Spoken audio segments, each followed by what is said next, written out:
Hi, welcome everyone. We are going to get started. Thank you so much for joining us for this book chat. We do invite everyone who is able to turn on their camera to do so. It's much nicer to see images of humans rather than images of names or still photos, if possible. This book chat is to discuss Andy Lakoff's new book, Planning for the Wrong Pandemic, COVID-19 and the Limits of Expert Knowledge, out from Polity Press in 2024. Our partners for this program are the Departments of Anthropology and Sociology at USC, the Center on Science, Technology, and Public Life, and the Institute on Inequalities in Global Health. My name is Daniela Bleichmar. I direct the Levan Institute for the Humanities. Joining us in this conversation today is the author of the book, Andy Lakoff, Professor of Sociology and Anthropology at USC, David Jones, the A. Bernard Ackerman Professor of the Culture of Medicine at Harvard University, Manjari Mahajan, who is Associate Professor in the Julian J. Studley Graduate Program in International Affairs and the Star Professor of the India-China Institute at the New School, and Laura Ferguson, who is Associate Professor of Population and Public Health Sciences at the USC Keck School of Medicine. We will begin with a short introduction of the book by the author, and then we will move on to a conversation about the book between Andy, David, and Manjari. And we will have roughly the last 15 minutes of the hour for questions from people in the call. At that time, we will invite you to please raise your Zoom hand to let Laura know that you would like to ask a question, and we will ask you to please ask it by voice, not by chat. So those are the details of the program, and we start with Andy. Many congratulations on your new book, and please tell us about it.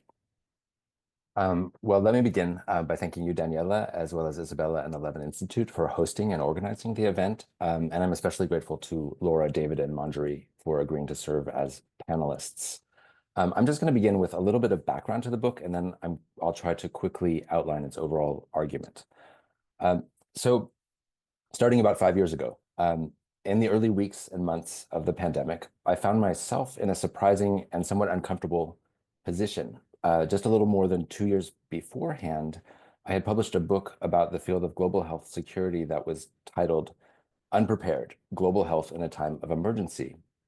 And as it became clear how chaotic and fractured the US response to the pandemic was in those early weeks and months, journalists and others began to approach me, having come across the book and crediting me, mistakenly, I should say, with prescience. And they would ask me questions like, why were we so unprepared? And what should we be doing now instead? And this was a sign that they probably actually hadn't read past the title of the book. I'm not a public health expert, but an anthropologist of science and medicine. And the title wasn't meant as a diagnosis or as a warning, but rather it named an ethos and a style of reasoning that I had encountered among a group of experts in the field of global health. And these experts had argued that the world was unprepared for a future infectious disease outbreak, and they had developed a series of concepts and techniques for managing such an event. And in fact, during the early period of the US response to the pandemic, many of these proposed techniques were put into motion. However, they often proved inadequate, or they had unintended consequences, and in some cases they provoked controversy or unrest. For example, you may remember the Strategic National Stockpile, which contained a vast trove of essential medical supplies, but lacked sufficient protective gear to keep healthcare workers safe. Or the category of essential workers, which had been designed to enable the continued function of critical systems when social life was shut down, but which forced many poor or marginalized workers to be exposed to heightened risk of infection. Another example is the emergency use authorization, a regulatory provision that made it possible to speed the availability of treatments for COVID-19, but then led to the authorization of drugs that proved ineffective or even harmful. Well, in some cases, these techniques became sites of contestation or puzzlement. Their existence was, for the most part, taken for granted. There was little discussion of where they had come from or why they had taken a certain form. In many cases, they had been invented in response to a different problem. The Strategic National Stockpile was established in the early 2000s to address the threat of a bioterrorist attack. Or to take another example, flattening the curve through social distancing measures like school and business closures had been proposed in 2007 as part of national planning efforts for an avian flu pandemic.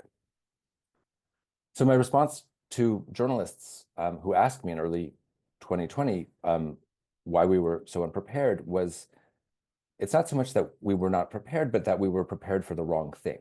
And my suggestion in the book is that in exploring the history of these techniques and concepts, we can see how the context in which they were developed shaped their unexpected effects during the pandemic.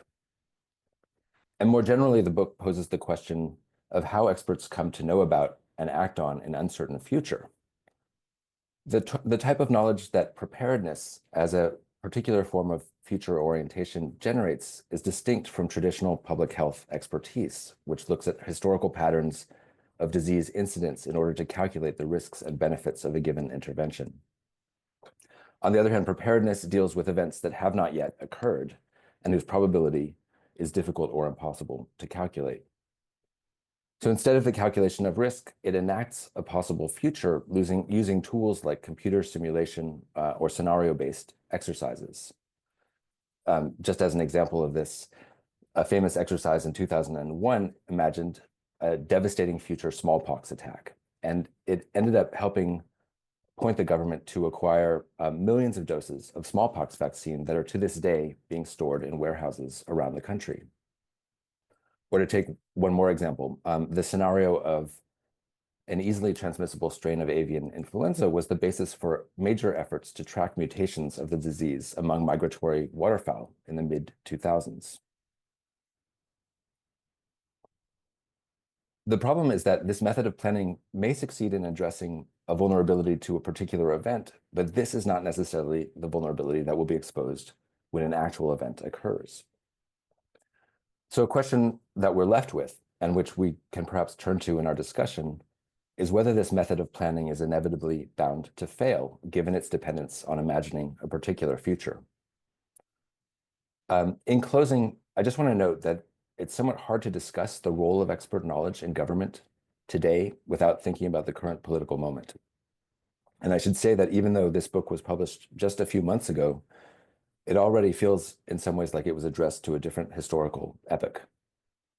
I thought that I was writing a biography of a public health apparatus in action, but it may turn out to have been an epitaph. And with that cheery note, I look forward to comments and questions from David and from Manjari, as well as from audience members. Thank you very much, Andy, for compelling comments of why this book is particularly important in the current moment and what we can learn from it. So let me open up the discussion. And David, can I start with you to open up to questions for Andy? Yeah, so I'll just start off with a few remarks about how much I enjoyed reading this book, again, especially at this current moment. As you might have been able to tell, there's a wonderful irony at the heart of Andy's work, which is that for the past decade, he has been documenting the question of preparedness and the lack of preparedness and the crisis of expertise that was at the heart of our lack of preparedness. And then his scholarship in turn left him prepared with just the right expertise to comment on our many recent failures, which is a great trick if you can pull that off as an academic. So as everyone knows, we now face many challenges for which we are apparently ill-prepared. Bird flu is spreading around the country, raising concern about rising food prices, especially eggs. There's a measles outbreak in the Southwest that has now claimed its first child victim. Wildfires, as many of you know, devastated Los Angeles. We had our hottest year on record, but our country is still allowing its emissions to rise. And the Trump administration is trying to hinder wind power and electric vehicle mandates. The sense of vulnerability, of course, is not limited to the United States. Our former allies in Europe are now scrambling to adjust to a very new US foreign policy. Now, this lack of preparedness, as Andy describes it, is not for lack of trying.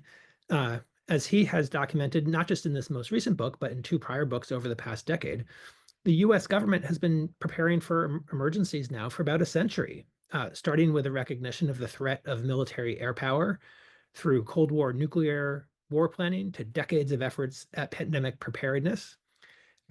And you could say we are actually really good at preparedness. For instance, we were so good at preparing that in August 2019, the US government staged Operation Crimson Contagion, which was a simulation of an outbreak of a respiratory virus emanating from China. And we did that planning scenario just several months before there was an outbreak of a respiratory virus that emanated from China. Or when as he describes in the book, when the Global Health Security Index was released in October 2019, it ranked the United States #1. So you could say that seems like great news. We have great powers of preparedness. But as he mentioned, and as his book describes in detail, none of this worked so well. The US was not well prepared for what actually happened with COVID. And this is the latest in a long series of failures to prepare. All of the effort to strategize about military air power in the 1920s and 1930s didn't prevent the devastating attack on Pearl Harbor. Much of the nuclear war planning that took place in the 1950s and 1960s was downright delusional. My grandparents, for instance, did what was asked and had built a backyard fallout shelter. It was never clear to me how long they thought they would live in that shelter or what kind of world they thought they would emerge into, but the government told them to build a shelter, so they built a shelter. And despite the annual opportunity to practice hurricane preparations, the country again had a very difficult hurricane season this past summer and fall. So why are we so bad at preparedness? This book and Andy's other books provide a useful guide. Is it lack of imagination? I think the answer here, as Andy alluded to, is yes and no. We're very good at imagining all sorts of disasters, and anyone who watches Hollywood disaster films has a sense of that. But there are subtle details about these scenarios, and it turns out the details really matter. So you can do all the scenarios you want, but if your scenarios don't have the right details, it turns out they're not going to be very useful. And it turns out the US didn't do good planning for a pandemic of a disease that has substantial asymptomatic transmission in the way that COVID did. And despite all of our efforts at hurricane preparation, we hadn't actually done much planning for a hurricane that would unleash the full brunt of its rain on the mountains in North Carolina, and many communities were devastated as a result. Is the problem that we don't imagine the right interventions? Again, that's definitely part of the problem. We're very good at developing some kinds of interventions, but the interventions don't always match the actual needs. As I mentioned, no one had good strategies for dealing with asymptomatic transmission of a respiratory virus. I think the more common problem is that we are aware of the kinds of disasters and of the possible interventions, but we're just not good at, or we're unwilling to invest in those interventions themselves. For instance, the US government has been very reluctant to prevent beachfront development or river valley development in a way that exposes communities to hurricanes and flash floods. The country has long been, and is especially now, reluctant to invest in public health or to mandate public health interventions. And we're seeing the effects of that in Texas and New Mexico. We are reluctant to pursue preventive policies that have a financial cost now, especially since preparations for something that might happen in the future requires sustained attention and sustained funding, which is a hard political sell. And so for people who are able to read the book, you'll see it's really amazing to see how quickly Andy was able to produce a really useful analysis of a very recent event. And it's also remarkable, Andy had said now he feels like this book was written for a different age. I read it quite differently. I think the book is very useful for our current events, and not necessarily optimistic, but useful. And especially if you approach some of these decisions that have been made recently from the point of view of preparedness. So many of the recent flood of executive orders are striking in their efforts to make us less prepared. So for instance, Trump is now forcing major layoffs at the Centers for Disease Control and Prevention. There are two possible explanations there. They don't think that disease prevention is important, or maybe this is retribution for the ways in which the CDC made Trump look bad in 2020. I have no idea. As many of you know, he has has, or maybe will soon, it's not totally clear, cut off funding for PEPFAR, the US's HIV treatment programs. We know what the consequences of that will be. There'll be more people with HIV and there'll be more HIV drug resistance. I don't think anyone would want either of those things. So why are we doing it? Maybe it's a mix of other interests. He needs to cut funding to make space for tax cuts. Is it a lack of empathy for the people who will suffer? The people in this case who are harmed seem to be invisible enough to Trump supporters that no one really cares about the damage that those funding cuts will bring about. Or you can look at the case of climate action.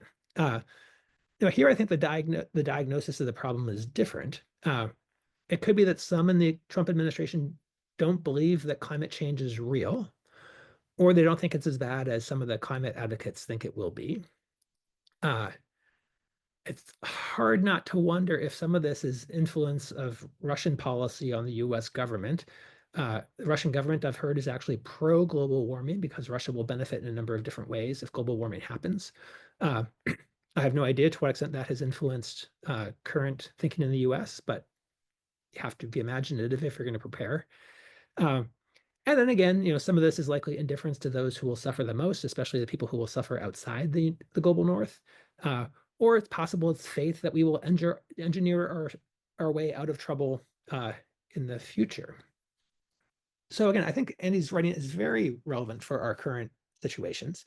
And I hope we are all able to learn from his work so that we can be more prepared for the many more challenges that now are on our tables.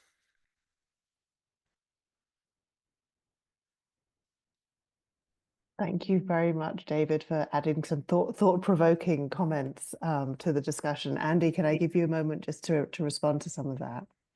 Yeah, well, thank you so much, David. And it's sort of a darkly positive response to my book in the sense of it's insofar as the relevance is not optimistic. I guess I would say a couple of things. One is that, just thinking about your question of, why it might be that despite all of this imagination, preparedness doesn't seem to work the way it was intended. One thing that I suggest in the book is that preparedness is a very specific set of tools can have a fairly narrow purview. It tries to generate technical solutions to focused problems. And so even when you look at a scenario that sounds very general, like the one you just described, this 2019 scenario of a respiratory infection coming from China, when you look at the details of what was actually being exercised by the federal government's agencies doing the scenario, they were really focusing on narrow things. What will be the channels of communication between FEMA and the CDC? How will we develop guidelines for certain kinds of medication use?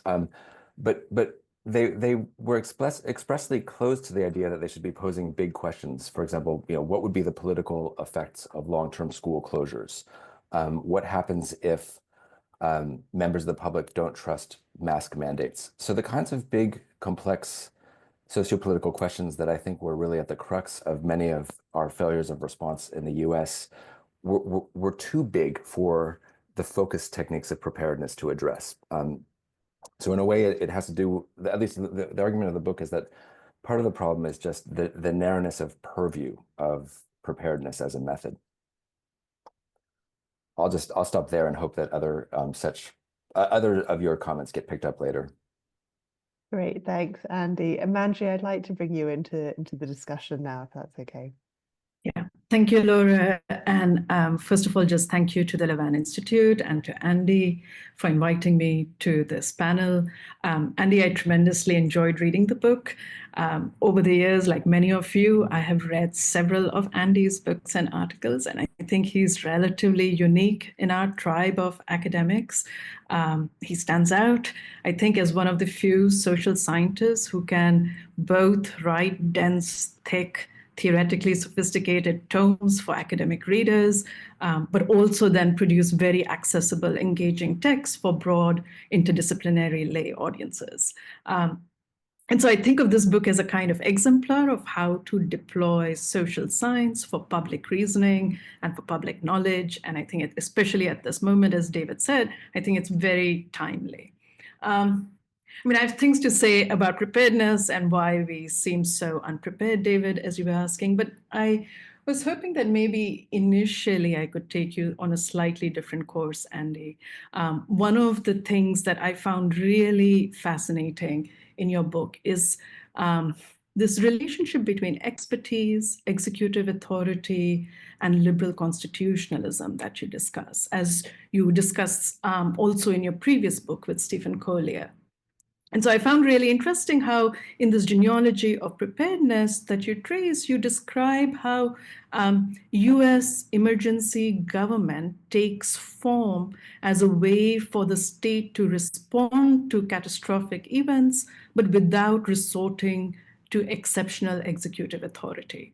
And so there's this anxiety about executive overreach, which leads to creating an apparatus that gives heightened importance, in effect, to experts, to a kind of technocracy, to an administrative machinery that can allow executive authority to manage the emergency situation, but without undermining a particular form of constitutional democracy. And so I think reading this was fascinating because here we are, as both of you have alluded, David and Andy, we are at a moment where there is intentional dismantling of a bureaucratic state, with the White House identifying explicitly identifying this expert-driven administrative machinery as an existential threat to democracy. So there's a tremendous irony here. There's a tremendous shift here in how this relationship between expertise and democracy gets conceptualized.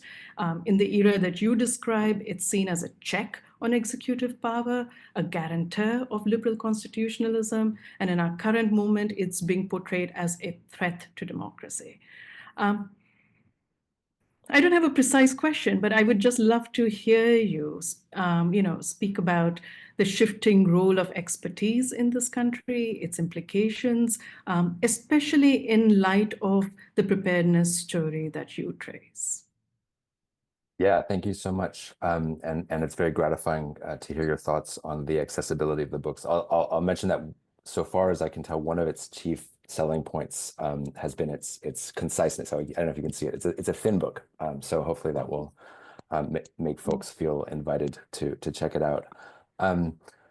It does allude to this longer history of emergency government, which was, I wrote about it in more detail in a prior book with Stephen Collier called The Government of Emergency. And I think it's worth going into a little bit of detail about that story, because the form of emergency government we described, which takes form today in agencies like FEMA, or the Office for the Assistant Secretary of Preparedness within the Health and Human Services Department, these various places in the federal government, and statutory provisions that are designed to be triggered in the event of an emergency, date back to the mid to late 1930s and the Roosevelt administration, first in its dealing with the New Deal and then in mobilization for World War II. And as Manjari mentioned, they were first proposed by administrative reformers in that period as a kind of alternative to the model of the executive proposed by Carl Schmitt, and that was, of course, dominant among fascist governments at the time, in which the argument was that liberal constitutional governments were too slow and too rigid. They were bound to the past. They were not able to deal flexibly and rapidly with emergency situations like a war or a financial crisis. And so you needed to have a strong executive that could declare a state of exception and make decisions as the situation was unfolding in response to that situation. And so this alternative method, which was eventually adopted in the United States and elsewhere, was to actually create agencies full of experts who were trained to deal rapidly and flexibly with unfolding situations, and that you would have statutory provisions in advance that allowed for those experts to provide advice to the executive in how to deal with an emergency. So all that is to say that these are these various apparatuses that we take for granted for managing crisis situations were purposely put in place in order to preserve constitutional liberalism in the event of a war or a financial crisis or some emergency like that. So now, turning quickly to the question that Manjari asked, how do we think about that today as an executive that is very suspicious of expertise is dismantling those apparatuses, as David mentioned, and actually trying to tear down agencies like the CDC that are and FEMA that are purposefully equipped to provide guidance. And I think we see an executive today that is very suspicious of experts as an alternate source of authority, and that really would much rather focus on sort of political expediency rather than listening to what scientists have to say, whether it's about climate change or about measles or a possible bird flu epidemic. So I think, and I think we could see the initial signs of that 5 years ago during the early response to COVID-19 and the tension between experts in the CDC and the White House, or experts in FDA and the White House. But those cracks in the edifice of trust in experts have, I think, grown into pretty wide fissures at this point, and that's why we're seeing something that looks very dangerous unfolding right now.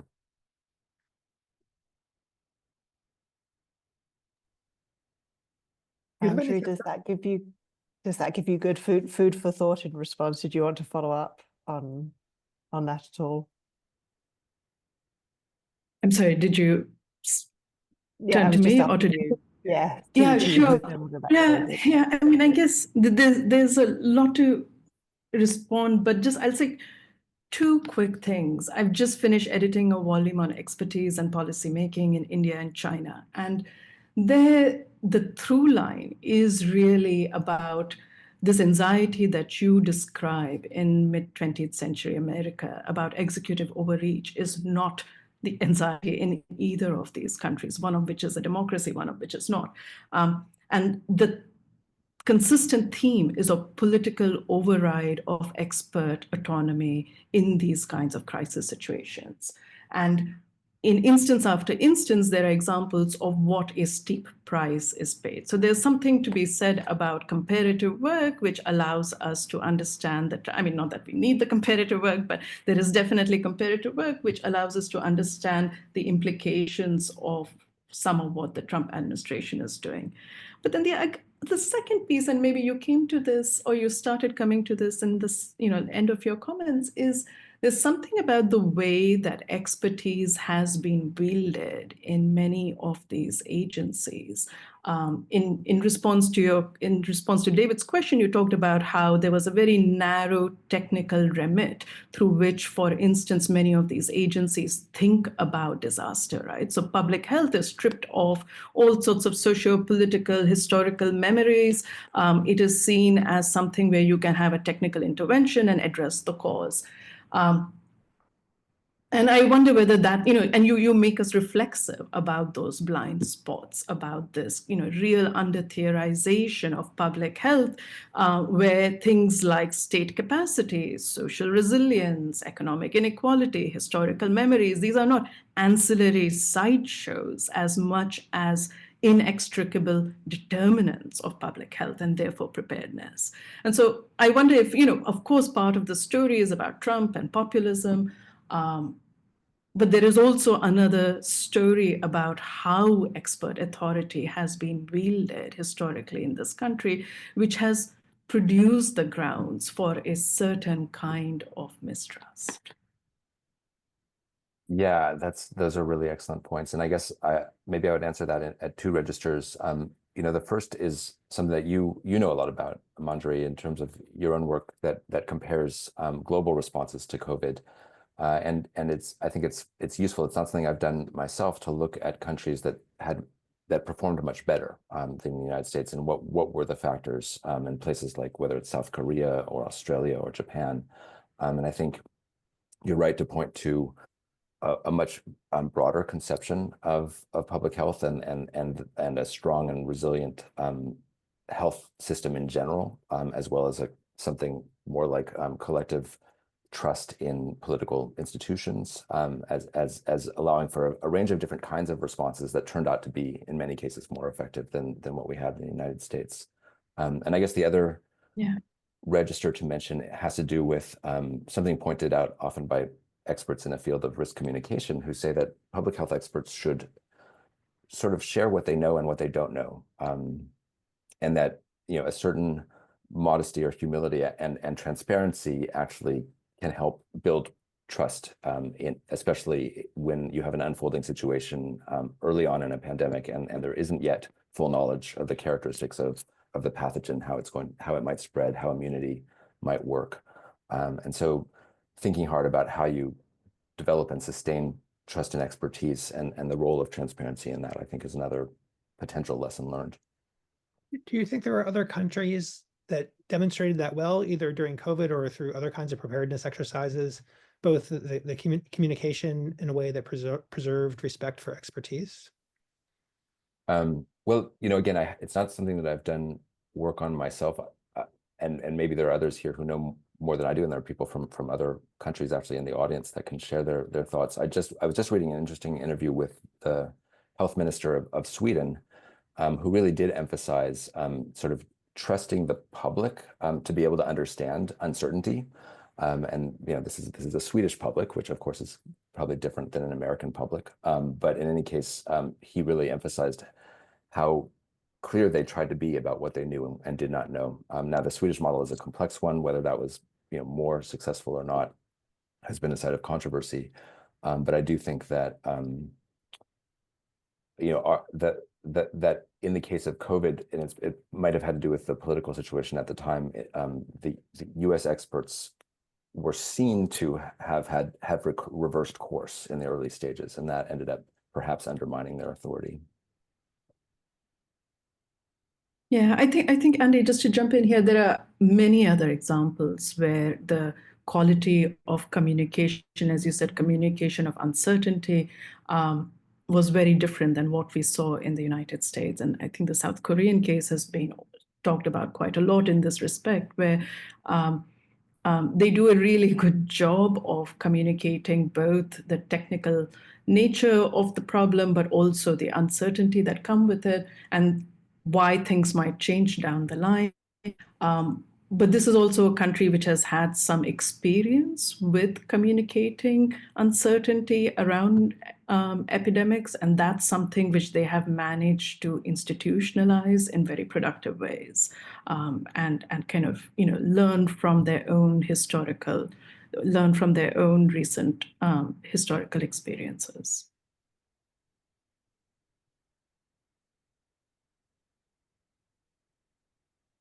I mean, I'd love to jump in on that a little bit, and to get your thoughts, Andy, on what counts as expert knowledge, because you talked about sort of the very technical responses, and now we're in this space where we're talking about trust and risk communication, and it feels like the much more social sides of preparedness were some of the pieces that were missing.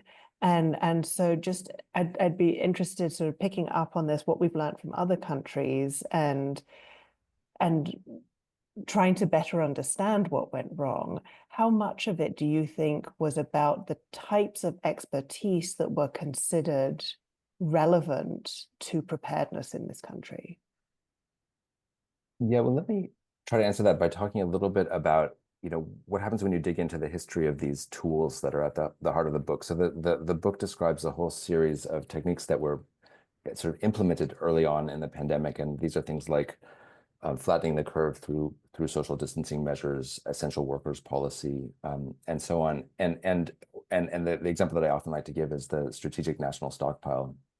And I think that the way that public health preparedness policies were enacted in the U.S. had a lot to do with, we might call them preparedness entrepreneurs or constituencies who had the power to get a given law passed, get resources allocated to a certain thing. So if you look, for example, at the early stages of building the strategic national stockpile, a very major role was played by biotech and pharmaceutical companies that were developing anthrax and smallpox medications. And so the scenario of a smallpox attack or an anthrax attack had a kind of constituency.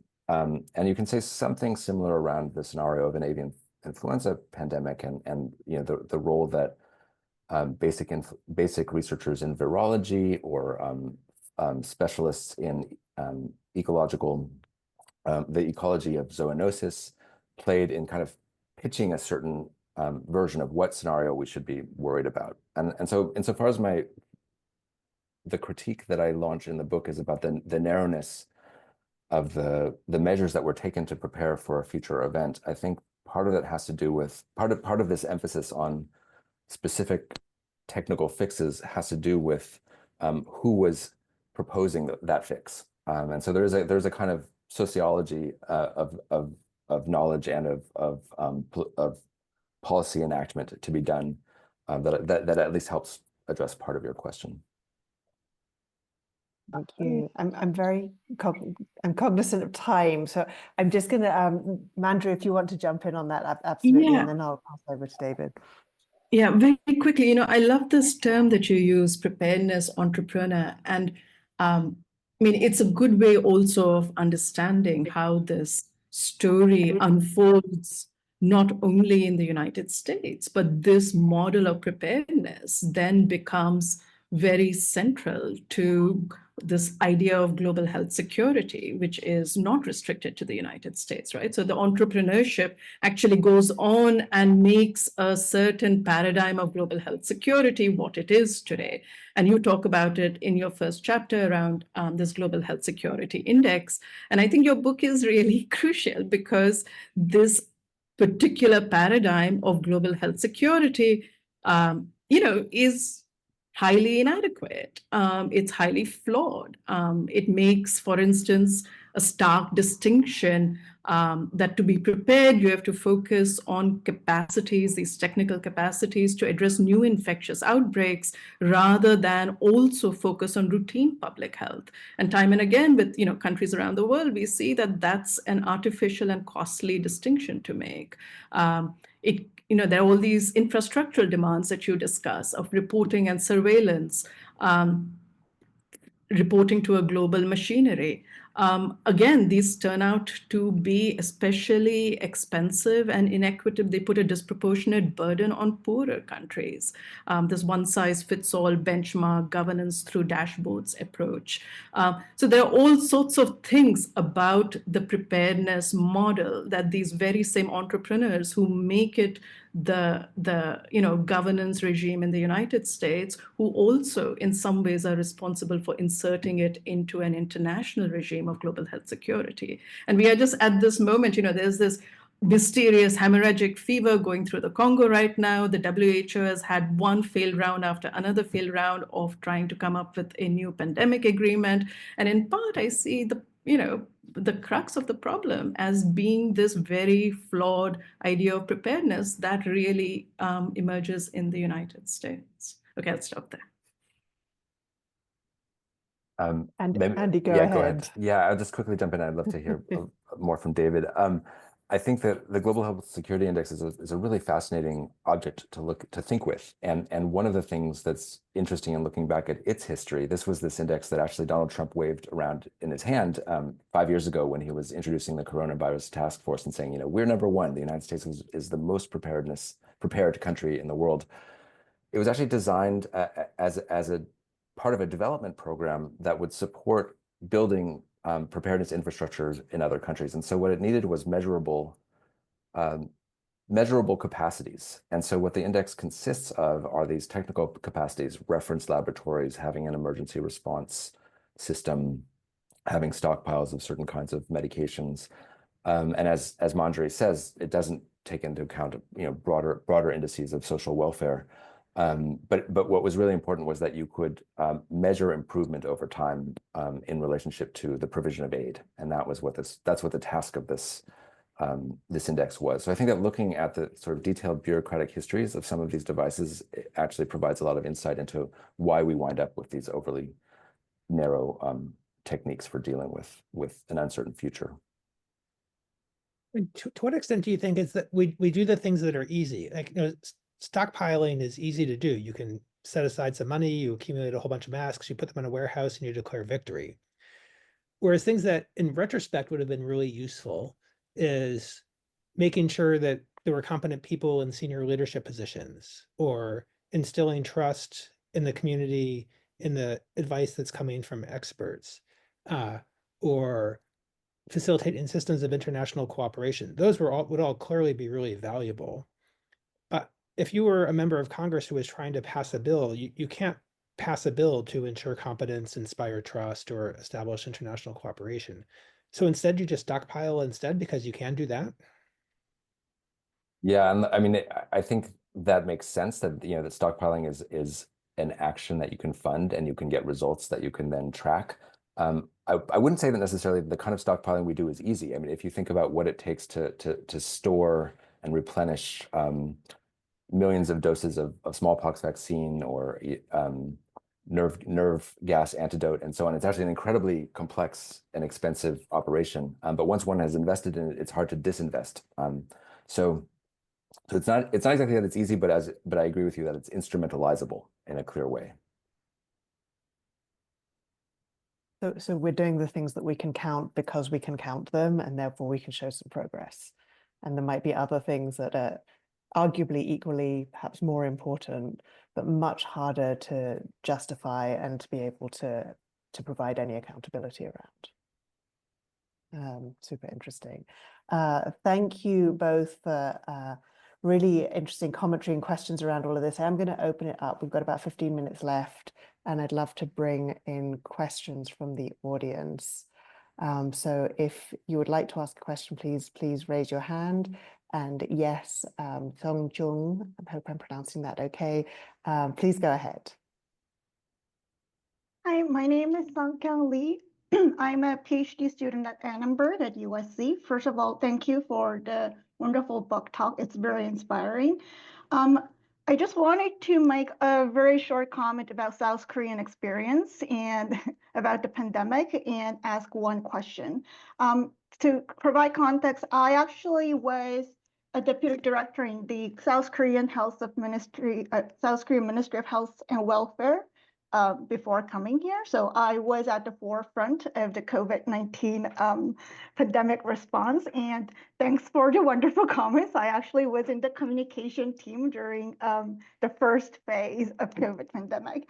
And what I really liked about the book and this book talk is how preparedness plays out in different contexts. Like, for example, in a country like South Korea, we have always had nuclear threats from the North Korea, or like potential collapse of the North Korean regime. We had the pandemic, and we have a history of an authoritarian and developmental state, although like we're in a democracy now. So I think I can see how the notion of preparedness, while it has similarities to its core with the expertise and technocracy, and I think it can be very useful concept in like really diving into how governments work to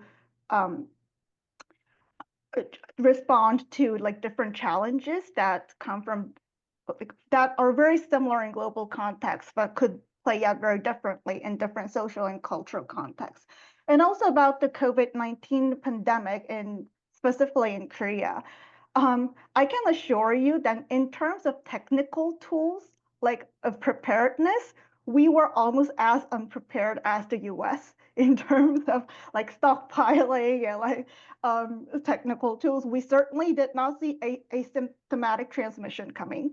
I think Korea's success, both in terms of response and risk communication, really came from the people willing to listen to experts. Like maybe we did something, like maybe the government we did try to convey messages, but they were willing to listen. I think asking questions like going back to the comment by Professor Mahajan, I don't know if I'm pronouncing this correctly. I think it's really important to ask how expertise is like wielded in not only the government, but in relationship to the people and the communities. I think that's a very important question to ask. So that was just putting out there in response. And also like one question is that I'm very interested in the sense of in the tension between unpredictability and urgency, because in some sense, unpredictability builds the imperative to preparedness, but also unpredictability, or the sense that we do not know when, how, or if the catastrophe will strike, also could lower the urgency in investing in preparedness, like Professor Jones also pointed out. So I think there's like some kind of tension between these two concepts. And I would just want to ask Professor Lakoff if you saw any tension between them, like, or in your study of the US government. Well, thank you. And I hope that you're writing your dissertation on your experience in the South Korean health ministry during the pandemic. I'm very much looking forward to seeing it. Yeah, I think that you've put your finger on one of the key tensions at the heart of preparedness, which is that, you know, as David was saying as well, you have to deal with an event if you're in charge of this that might or might not occur, and that if it does occur, it could be catastrophic. But how long are you going to wait and continue to invest in this? And that was true, you know, during the Cold War in terms of bunker building. David's parents were, I guess, grandparents were actually rare exceptions that they were willing to build a bunker. Most people didn't want to spend their money on that.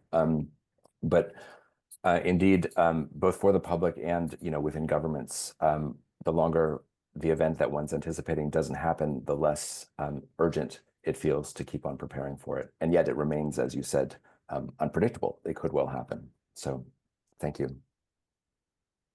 Thank you for that question. Let's go to Lee next, please. And if you could try and keep your questions a little brief, just we have 4 questions in line in 10 minutes. So.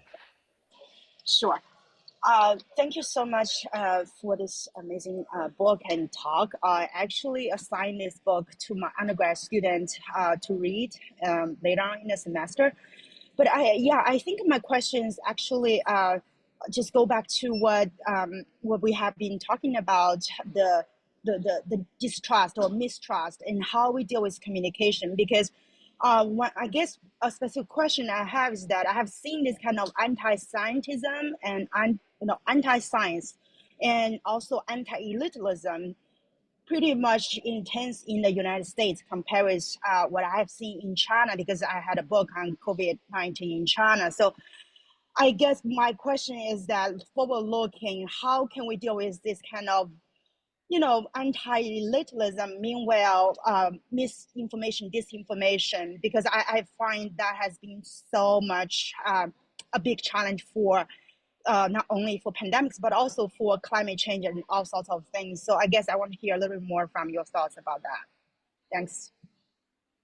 Yeah, I think you know, I wish I had a solution to this. We're really facing what you know, the sociologist Gil Ayal has called a crisis of expertise. One thing that I think he notes that is helpful is that you know, that when one talks about disinformation or mistrust in science, it's really a narrow slice of science that has become most controversial, and that's what he calls regulatory science. And this is in areas that are high stakes, like health and the environment, in which major political decisions have to be made fairly much more quickly than science typically proceeds. And so uncertainty can become weaponized politically in these areas. Changes in the science can lead to distrust. So there's a narrow band, and I think the more we can understand about how that particular kind of science, which is really at the interface between policy and basic research, how it operates, perhaps the better we can try to think about how to deal with its crisis. Andy, Susan, please. Hi, Susan Erickson here from Simon Fraser. Thanks so much, Manjari, David, and Andy. So the public health interventions that you've talked about so far have been fairly conventional in terms of what you're taking up for preparedness. But you haven't really talked that much about modeling, and epidemiological modeling is really central to a lot of this planning. And public health efforts have not really taken up the full breadth of pandemic risk management. And in the absence of public health actually being quite vocal, you mentioned the Swedish example, about the uncertainty of pandemics and what that all looks like in a sociological kind of way. In the absence of that, what you see is financial instruments and financial interests actually stepping in this space of pandemic risk management to make pandemics investable. So I'm just wondering if you can speak a bit about the role that you see for public health modeling, and also, something that I think we really need to acknowledge relative to the way that financial folks are stepping into this space of public health uncertainty and doing all kinds of modeling to predict how investors might lose money in the event of pandemics, and then creating instruments that will make pandemics investable. Because, this absence of the public health, it's not like the vacuum is not being filled. It is being filled with a very different kind of modeling and a very different sense of public health intervention. Just curious about your thoughts on that. Yeah, thank you. Well, I guess I want to just mention, since he's here with us, David Jones's really excellent work on the history of public health modeling and the history of the notion of an epidemic curve, for example. I think, but you're quite right to point out that especially at the early stages of COVID-19, those public modeling practices were quite uncertain, and they became sites of controversy because it was very hard to know how long immunity might last, and what the shape of a curve was going to look like, especially depending on the kinds of social and political interventions that were undertaken. I think your point about financial modeling is well taken, and indeed it's not something that I worked on, but I would be very interested to find out what you found there.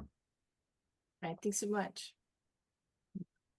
David, please go ahead. And Patty, you're still on my list, so hopefully if we can do this quickly, we'll manage to squeeze 2 more questions in. David Stark from Columbia.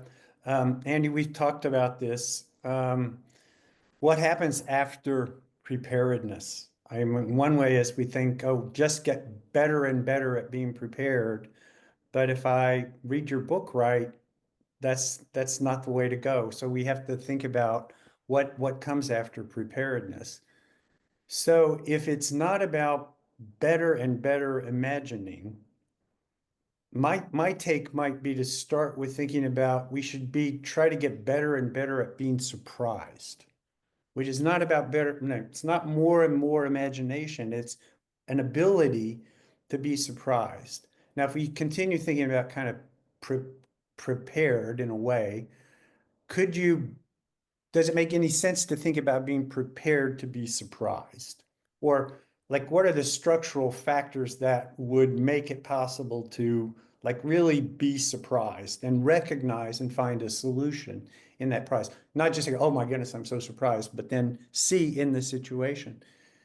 And if we think about it, that is pretty much what innovation is. It's structural factors. It's not like genius. It's not like some fantastic person who has some insight, but some organizational things that predict or correlate or promote the ability to be surprised. I could say more. I really like the idea of a kind of prepared entrepreneur or something. It's really like Knight, who says after risk in a situation of uncertainty, it's exploiting uncertainty is the entrepreneur. But I think rather than entrepreneur, somehow think about innovation as the way to think, and then think about that, and then how would that translate into the kinds of problems of disasters, terrible pandemics and things. How are you thinking? Yeah, thank you. Andy, sorry, just before you jump in on that, I'm going to set you a massive challenge, because I'm going to ask Patty to throw her question into the mix as well, and see if you can deal with both of them in the last 3 minutes. Patty, did you want to add your question into the mix? Sure. There are ways in which it's quite similar to David's. One of the things that I thought came out of the book, Andy, and thank you everyone for a very, very interesting conversation, are the flaws in the way scenario planning is done. The people who are invited And some of this has to do, I think, with David's question about, expanding people's ability to be surprised, to create different kinds of imaginations. And so I was just wondering if you had thought about that. I've run scenarios for business groups and the military. That's the kind of thing communication professors get asked to do. And so it's definitely an issue because often the wrong people seem to be in the room. Well, thank you. And since I know I have about 2 minutes to address these questions, I also just want to once again thank our panelists as well as the audience for the terrific comments and questions. David, your comment actually brought me back to Seung Kyung's comment about South Korea, this idea that at the outset of the pandemic, their health agencies didn't have better tools than the CDC had. But what it sounds like, at least in part of what they had, was something like flexibility, a capacity to adaptively respond to the unexpected, which is something like the ability to be surprised. And it seems that there's a kind of rigidity to the style of preparedness that I was analyzing in this book. And I think one technique that we haven't talked about that I think is indicative of this is what I call the post hoc assessment, and that part of preparedness, the formation that I'm describing, is to, after the event, assess what went wrong and what you need to do to correct it, and what you need to do to be ready for the next one. But typically the next one in that system looks like the prior one, and that hinders what you're describing as the ability to be surprised. So I think that there is something about this iterative planning technique that I was describing that you would want to shift to make it more flexible, adaptive, and open to surprise along the way that you're suggesting. Andy, I'm so sorry to cut you off, but we are totally out of time. So I just wanted to thank you and let me pass it over to Daniela just to close us out. Do you want to take the last question in 15 seconds? No. I'm so sorry we have run out of time. This has been a wonderful conversation. I want to thank David Jones and Manjari Mahajan for their comments, their questions, Laura Ferguson for her impeccable moderating. Thank you all for joining us and for your questions. And above all, thank you, Andy, for this book that gave us the opportunity to come together to talk about such important topics, and many, many congratulations. Thank you so much.